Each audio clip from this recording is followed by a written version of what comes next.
Navi Mumbai network. माझं वक्तव्य असं होतं की तुम्ही अवताडेंना निवडून द्या, योग्य वेळी या सरकारचा करेक्ट कार्यक्रम मी करतो। आजही मी त्याच्यावर कायम आहे।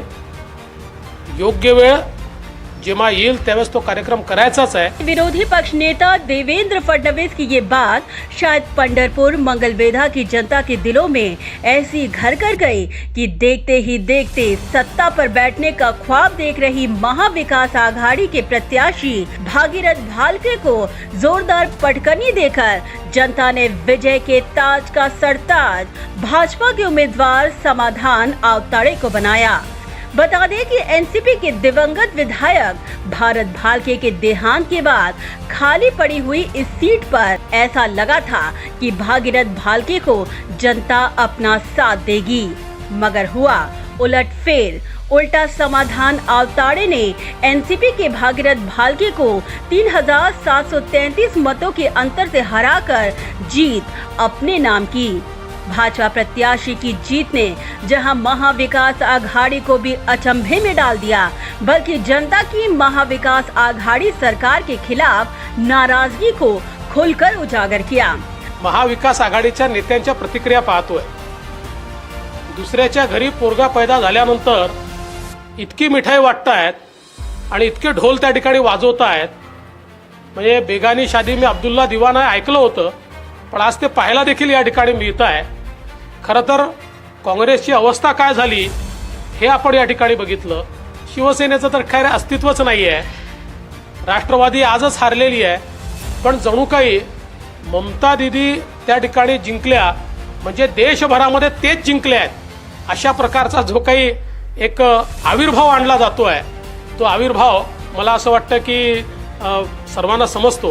तो चलिए बताते हैं कि ऐसे कौन से मुद्दे रहे जो महाविकास आघाड़ी सरकार की हार का बड़ा कारण बने। सचिन वाजे एंटीलिया प्रकरण में दुर्मिल होती सरकार की छवि।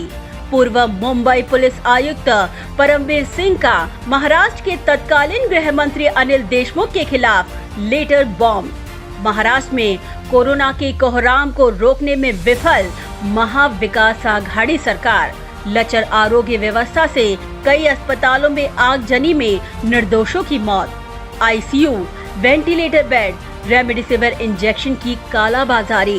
1.5 साल के भीतर सरकार पे लगा अनेकों भ्रष्टाचार का दाग। यही कारण था कि इस उपचुनाव में ना तो इमोशनल कार्ड चला और ना ही 3 पार्टियों की ताकत। इस चुनाव में जहां जनता ने महाविकास आघाड़ी के उम्मीदवार को सिरे से नकारा, वहीं अजीत पवार के जीत के दावों को भी खोखला साबित कर अपनी नाराजगी खुलकर दिखाई।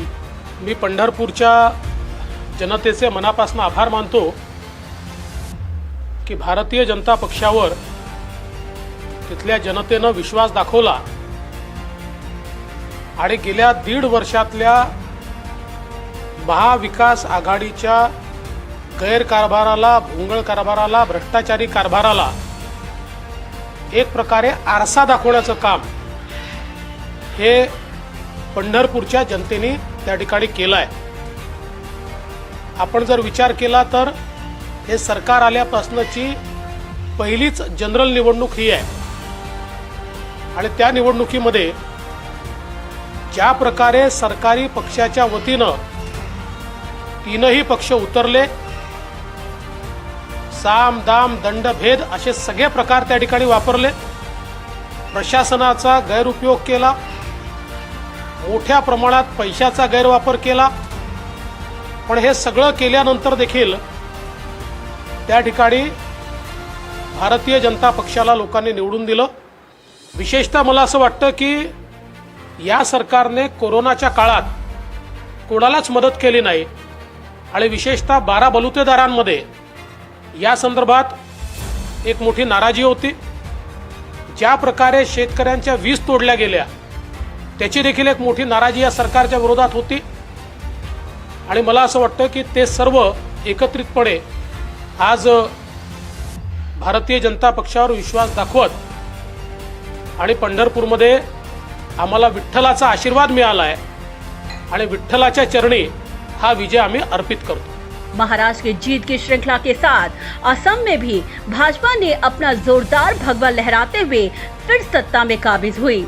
जनता ने कांग्रेस को एक सिरे से नकारते हुए प्रधानमंत्री नरेंद्र मोदी पर अपने विश्वास की मोहर लगाई और इस चुनाव में भाजपा 60 सीटें जीतकर फिर सरकार बनाने जा रही है। पश्चिम बंगाल में मोदी और दीदी के बीच चले घमासान में भाजपा ने 2016 के 3 सीटों के मुकाबले इस बार 77 सीटें जीतकर मजबूत विपक्ष के तौर पर अपनी अनोखी पहचान बनाई। ज्या पश्चिम बंगालमध्ये भाजपचं अस्तित्वच नव्हतं आणि मागच्या निवडणुकीत मात्र 3 जागा आल्या होत्या, त्या पश्चिम बंगालमध्ये चॅलेंजर म्हणून भाजप उभं राहिलं, पण इतकं फॉर्मिडेबल अशा प्रकारचं अपोजिशन उभं राहिलंय।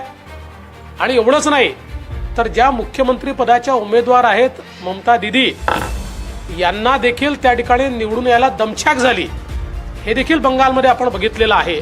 पण आम्हाला या गोष्टीचं समाधान आहे की ज्या बंगालमध्ये आमचं अस्तित्व नव्हतं आणि ज्या बंगालमध्ये 3 मुख्य पार्टी होत्या, तृणमूल काँग्रेस, काँग्रेस आणि कम्युनिस्ट पार्टी, ज्या तिन्ही आमच्या विरोधक होत्या त्यातले 2 विरोधक हे पूर्णपणे सफाचट झाले आहेत।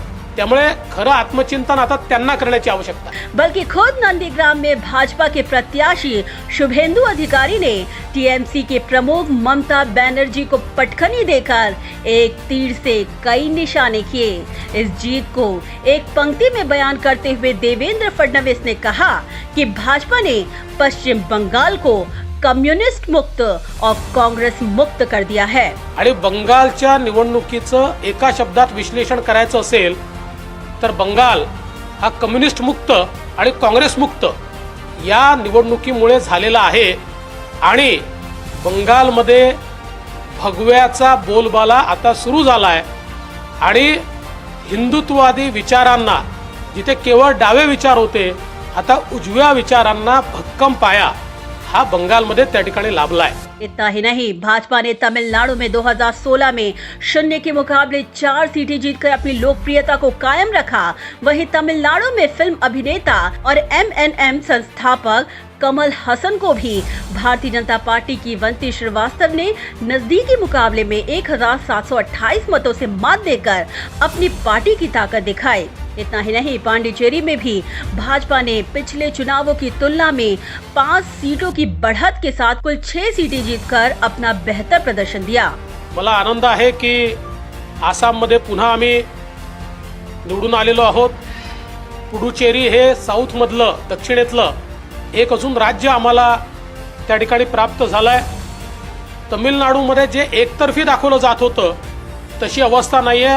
आमचं जे गठबंधन आहे त्याला खूप चांगलं यश त्या ठिकाणी मिळालेलं आहे। महाराष्ट्र के साथ देश में भाजपा की चली लहर ने ये साबित कर दिखाया है कि जनता ने काम पर मोहर लगाई, पार्टी पर नहीं। ब्यूरो रिपोर्ट, नवीन नेटवर्क।